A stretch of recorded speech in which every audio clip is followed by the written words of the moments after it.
Today, we're diving into a biological emergency where literally every single second counts.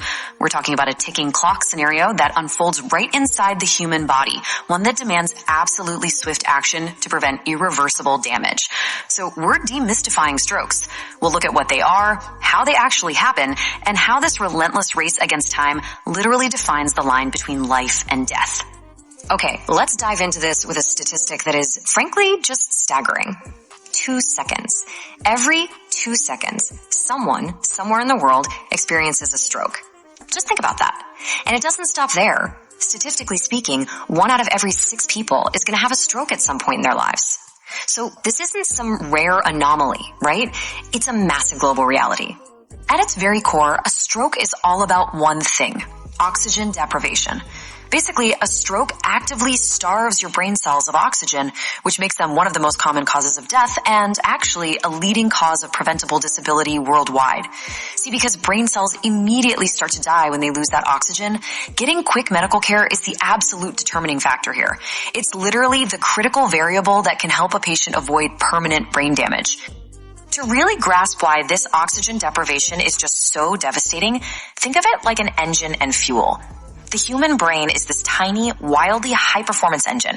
It makes up just 2% of your total body mass. 2%. I mean, it's an incredibly compact control center compared to the rest of your body. And this brilliantly illustrates the real crux of the issue. Despite being only 2% of your mass, that tiny engine demands a massive amount of fuel. It hogs more than 20% of the oxygen in your blood. This heavy payload of oxygen gets carried up to the brain through a super dedicated system of arteries. Specifically, you've got the carotid arteries supplying the front and the vertebral arteries supplying the back. And from there, they divide into literally billions of smaller vessels just to get your neurons exactly what they need to fire. So what actually happens when that crucial oxygen delivery system gets interrupted? Well, let's look at the anatomy of a stroke, specifically what happens when the fuel line is cut. There are basically 2 primary ways this vital fuel line can fail. First up is the hemorrhagic stroke. This happens when a perforated blood vessel actually leaks blood out into the brain. But the far more common type, and the one we're really going to focus heavily on today, is the ischemic stroke. This is when a clot forms and completely blocks the vessel, just bringing that blood flow to an absolute grinding halt. Now, you might be wondering, where do these blockages actually come from in the first place? Well, ischemic strokes can often trace their origins back to a sudden, weird change in heart rhythm. When the heart's upper chambers fail to contract normally, your blood flow slows way down. And this sluggish, pooling flow, it allows platelets, clotting factors, and fibrin to start sticking together. They cascade into this sort of traveling clot, moving right on up toward the arteries that supply the brain. That traveling clot just keeps moving up the vascular system until, inevitably, it reaches a vessel it simply can't squeeze through, and bam, it wedges tight.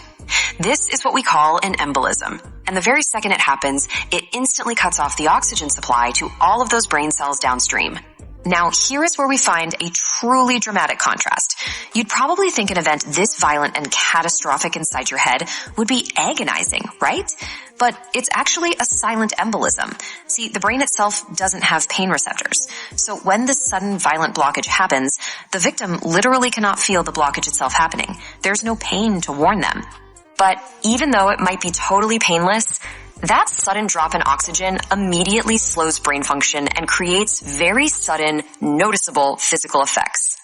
And these effects depend entirely on which specific region of the brain is being starved of fuel. For example, if the affected area handles speech, a person's words might suddenly become slurred. Or if the stroke hits the part of the brain controlling muscle movement, it can cause severe weakness, often just droopiness on one side of the body. Inside the body, though, alarm bells are absolutely ringing. The body immediately tries to compensate for this crisis by actively trying to divert blood flow to the affected area through other routes. But honestly, it's a highly imperfect workaround. Without that main supply line, those oxygen-deprived cells will eventually start to die off. And this is exactly what leads to brain damage that can be severe or even permanent. Because those cells are dying with every passing minute, the medical response has to be incredibly fast. We are quite literally racing the treatment clock.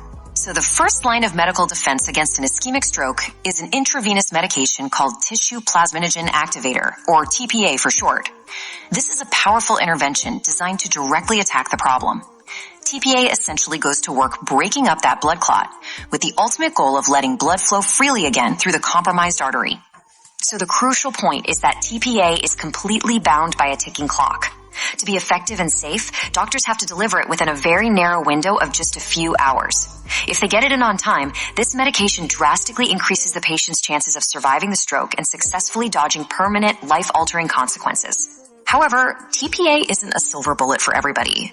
As you can see, a doctor can't administer TPA if the patient is already on certain competing medications, if they have a history of major bleeding, or if the clot itself is just particularly large. In those cases, the chemical approach just isn't going to cut it.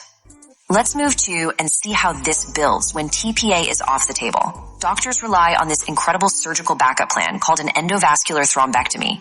Using a fluorescent dye that lights up the blood vessels under a strong X-ray, a surgeon inserts a long, thin, flexible catheter into an artery right in the leg. They literally maneuver it all the way up through the body, into the brain, right to the blockage. Then a tiny retriever is passed through the catheter. It expands, anchors directly into the clot, and they physically pull it out of the body when the catheter is removed. It's amazing. Now, these treatments are absolute marvels of modern medicine, for sure, but they have one massive limitation. They rely entirely on someone spotting the stroke quickly, which brings us to the FAST test, where you are the first line of defense. You have the power to stop the clock, and it all comes down to one simple acronym, FAST. If you even suspect a stroke, do these 3 physical checks. F stands for face. Ask the person to smile and look for a crooked mouth or facial drooping, which points to muscle weakness. A is for arms. Ask them to raise both arms. If one drifts downward, that weakness is a huge warning sign. S is for speech. Ask them to repeat a simple phrase and listen closely for slurred or just strange words, indicating the language area is oxygen deprived. And if you see any of these, you immediately move to T, which stands for time. Call emergency services right away. Do not wait. I want to leave you with this final vital thought. Lives may depend on it. When the fuel line to the brain is cut, that countdown begins immediately, and the damage can be totally irreversible. But by understanding the basic biology of a stroke and remembering the simple steps of the FAST test, you become the absolute most critical part of the rescue. You could be the one to recognize this silent emergency and buy someone the precious time they need to survive. So the question is, will you be ready to act when the clock starts ticking?